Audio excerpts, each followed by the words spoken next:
Good morning, everybody, and welcome back to day 10 of 7 Habits of Highly Effective Teens. So, yesterday we started Be Proactive, which is really the first habit of highly effective teens. And one of the sections that we read was about being the change agent. And so, your homework circled around being the change agent. And what that is, if you missed yesterday's lesson, is someone who focuses on things being different than the way they are. So, for instance, if the example that the book used is this kid who his older brother had already moved out, his dad had left, and the mom started smoking pot with the 12-year-old sister and didn't really hold up any standards anymore. And he got tired of it, and he talked to his grandpa, who fortunately, in his case, owned the apartment over where they lived. And the grandpa actually allowed him to pay $100 a month and move into that apartment. So he was able to remove himself from that situation. But being a change agent is simply just making the changes necessary for you to inevitably become a role model for someone else. So your homework assignment yesterday was to either write a paragraph about someone in your life who is a role model, or to write a paragraph about the changes that you can make in your life to become a role model. Okay, so hopefully you guys found your way through that relatively simply. Great little reflection activity there to get your mind going. So we're going to go ahead and start with today and growing your proactive muscles. The following poem is a great summary of what it means to take responsibility for one's life and how a person can gradually move from a reactive to a proactive frame of mind. So the title here is Autobiography in 5 Short Chapters from There's a Hole in My Sidewalk by Portia Nelson. I walk down the street. There is a deep hole in the sidewalk. I fall in. I'm lost. I'm helpless. It isn't helped. It's forever to find a way out. I walk down the same street. There's a deep hole in the sidewalk. I pretend I don't see it. I fall in again. I can't believe I'm in this place, but it's helped. It still takes a long time to get out. I walk down the street. There's a deep hole in the sidewalk. I see it's there. I still fall in. It's in it. My eyes open. I know I am. It is my fault. I get out and I walk down the street. There's a deep hole in the sidewalk. I walk around it. I walk down another street. You get responsibility for your life. Stay away from the proactive muscles. It's a breakthrough habit that will save your you-know-what more than often than you ever imagine. Okay, so I love that poem because it's absolutely true of the patterns that we see in life daily. If you find yourself doing the same thing over and over again, that is literally the definition of insanity. Okay, if you look up the definition of insanity, it is to do the same thing over and over again and expect different results. So once we become cognizant of what is actually going on around us and we begin to see the patterns, as she saw walking down the sidewalk, she sees the hole. That doesn't matter. She still falls in. She sees the hole. That doesn't matter. She still falls. This time, it doesn't take long to get out. She sees the hole, falls in, gets out immediately. She sees the hole and goes around it and takes a different route. I think that that's a great example of what it's like to actually have experiences in real life today. So let's take a look at this topic. You have to really first ability for your life. So it is very motivating. Initiatives make happen people, wait for something to happen. Culture not have not rich. Solutions to people, problems and barriers. Okay, if you think and it's amazing what you can accomplish. In college, I remember to fill my language. I would have to take a class that I had no interest in and was meaningless to me. Instead of taking this, however, I decided to read my own. So I put those books. I would read assignments to and tell me. I went to the dean of the school in my case. He ball into my I completed my environment by taking myself the course. American aviator Eleanor Smith once said, "A long celebration of accomplishment rarely sat back and let them know. They went out and happened to things." To reach your goal, you must see initiative. If you're feeling bad about being asked out on dates, don't just sit around and speak about it. Find ways to meet people. Be friendly. Invest smile. Know how great you are. Don't have a job. Be bold. Coordinate. Never be here. Meet volunteering for free. Some people say candy is wrong. And the greatest there's the people who make them all. So candies are creative and bring extremely little. Tia, a friend of mine, here's the following story. It took me a long time. The principle of everything. I was thinking, we're not over you. I was experienced all that I was allowed to live to the expectations of tough and all over. We went town. And my niece, I was appointed to their stay. My didn't know what they were. They were the hottest thing in New York. Girls, the hundreds just present. And here I was, we covered their press conference. The press conference was exciting. I was needed to be there. But I realized that everyone would have a story. I needed something more, something meaty, something that really would make front page. I went all the experience for went back to the report, and the people went up to the room. I said, I got away to get one moment, guys. Oh, stinker, but that is not what I wanted to do.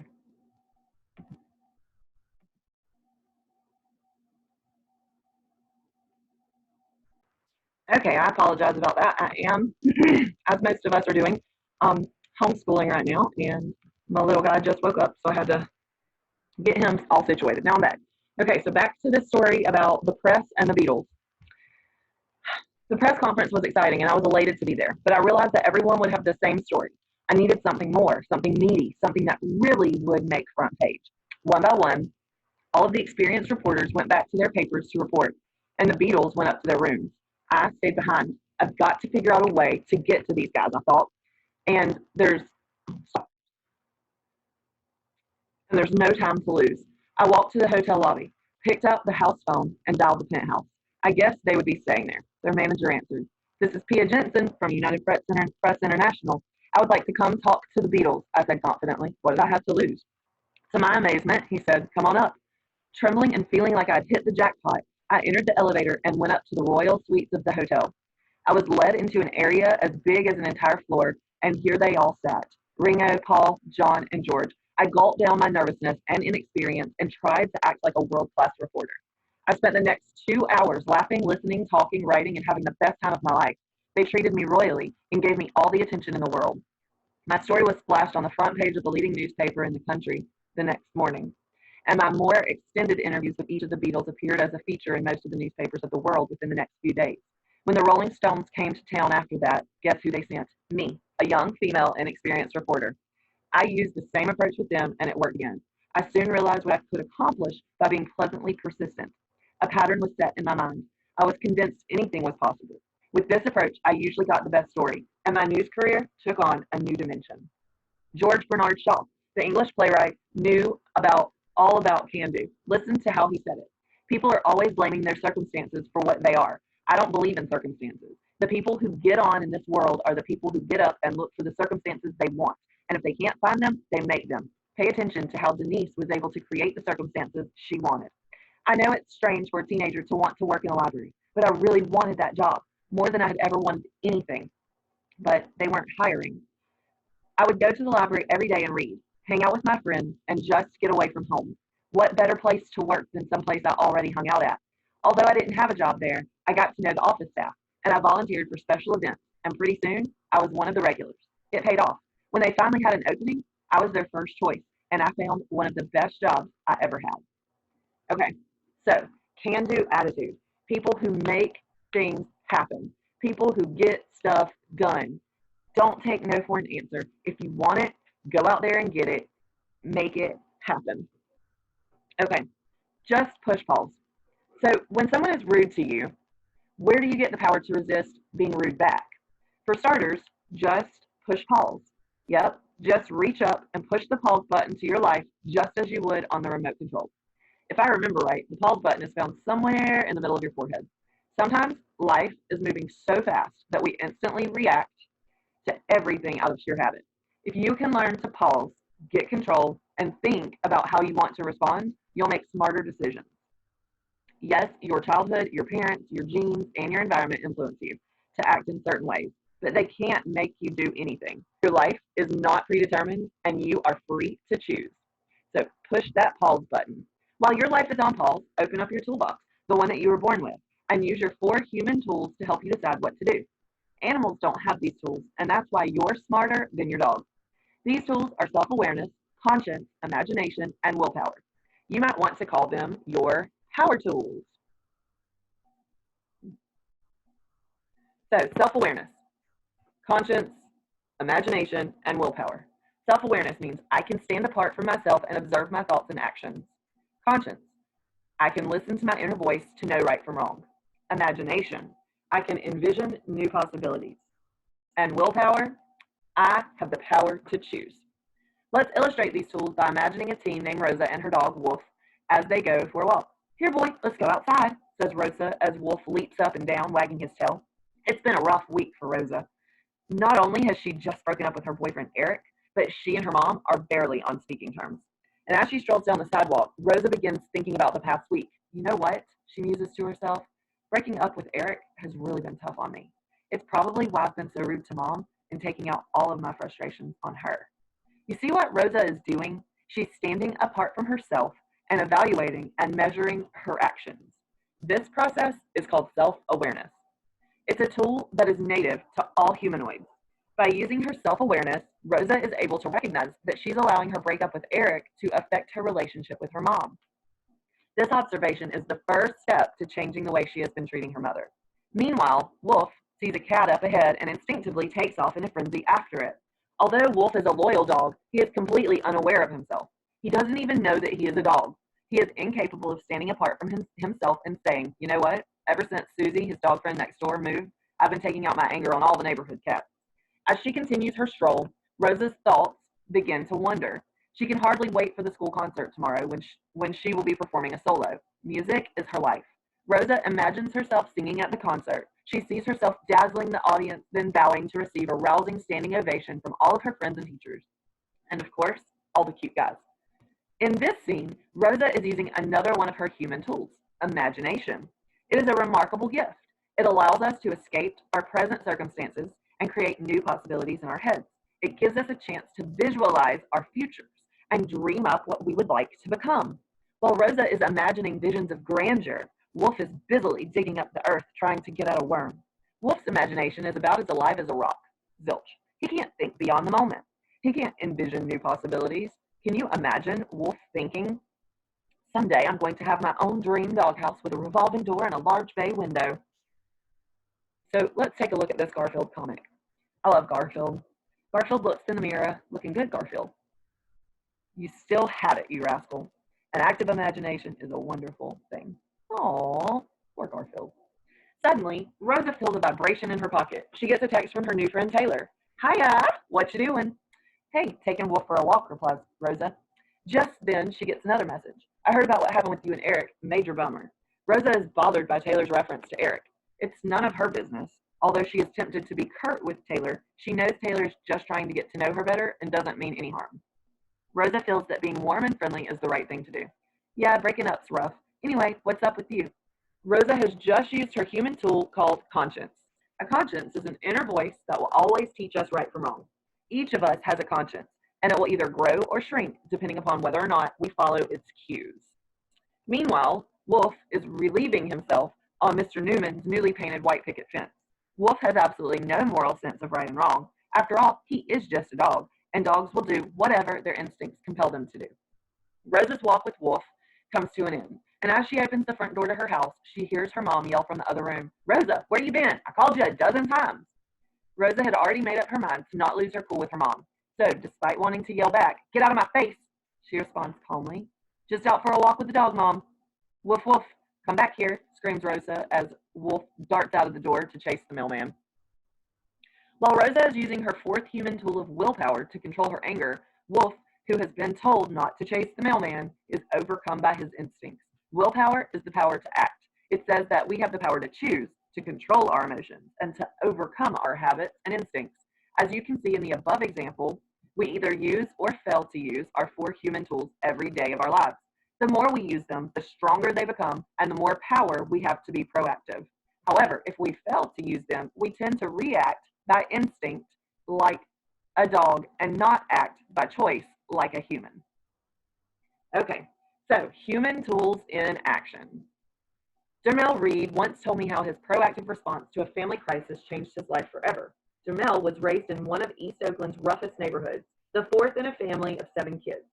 No one in the Reed family had ever graduated from high school before, and Dermel wasn't about to be the first. He was unsure about his future. His family was struggling. His street was filled with gangs and drug dealers. Could he ever get out? While in his house, on a still summer night before the senior year, Dermel heard a series of gunshots. It's an everyday thing to hear gunshots, and I didn't pay it no mind, said Dermel. Suddenly, one of his friends who'd been shot in the leg burst through the door and began hollering that Dermel's little brother Kevin had just been shot and killed by a drive-by shooting. I was upset, and I was angry, and I was hurt, and I lost somebody, and I ain't never going to see again in my life, Dermel told me. He was only 13 years old, and he was shot over a petty little street scuffle. I can't imagine how life went after that. It was just straight downhill for the whole family. Dermel's knee-jerk reaction was to kill the murderer. It felt like the only real way he could pay back his dead brother. The police were still trying to figure out who did it, but Dermel knew. On a muggy August night, a few weeks after Kevin's death, Dermel got a hold of a .38 caliber revolver and went out in the streets to get revenge on Tony, Fat Tone Davis, the crack dealer who had killed his brother. It was dark. Davis and his friends couldn't see me.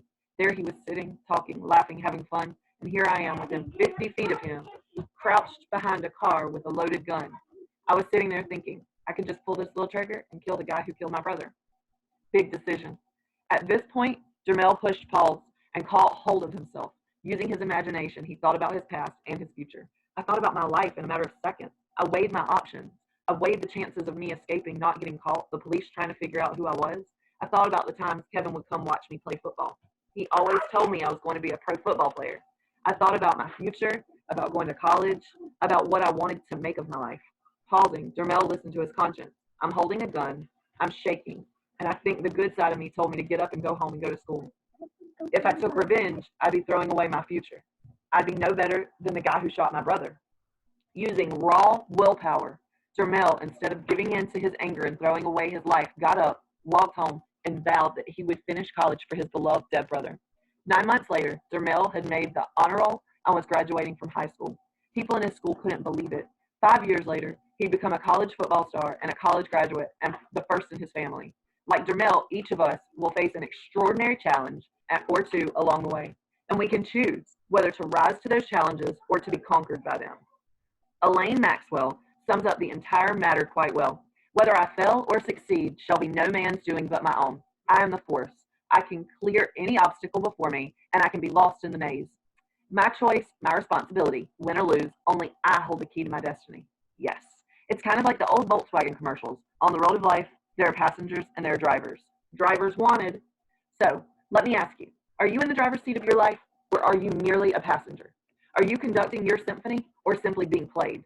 Are you acting like a can of soda pop, or a bottle of water? After all that's been said and done, the choice is yours. Your coming attractions, and the chapter that follows, I'll take you on a ride you'll never forget. The Great Discovery. Come along, it's a thrill a minute. Okay, so your baby steps. Your baby steps are your homework for today, okay? So your baby steps. The next time someone flips you off, give them the peace sign back. Number 2, listen carefully to your words today. Count out how many times you use reactive language such as you make me, I have to, why can't they, I can't, I don't, I'm not sure. Write down. The reactive language I use most is. Okay? So hold yourself accountable. Use self-awareness. Number 3, do something today that you have wanted to do but never dared. Leave your comfort zone and go for it. Ask someone out on a date. Well, I would say raise your hand in class, but you can't. Or join a team. What's the worst thing that could happen? If you don't make it or get rejected, so what? It's better than not trying at all. Number 4, leave yourself a message in your phone or on a Post-it that says, I will not let, boom, boom, boom. Okay, what will you not let decide how you're going to feel? Refer to it often. Others. I like others there. I will not let others decide how I'm going to feel. Number 5, at the next party, don't just sit against the wall and wait for excitement to find you. You find it. Walk up and introduce yourself to someone new. Number 6, next time you receive a grade that you think is unfair, don't blow it off or cry about it. Make an appointment with the teacher to discuss it and see what you can learn. Number 7, if you get in a fight with a parent or a friend, make amends and be the first to apologize.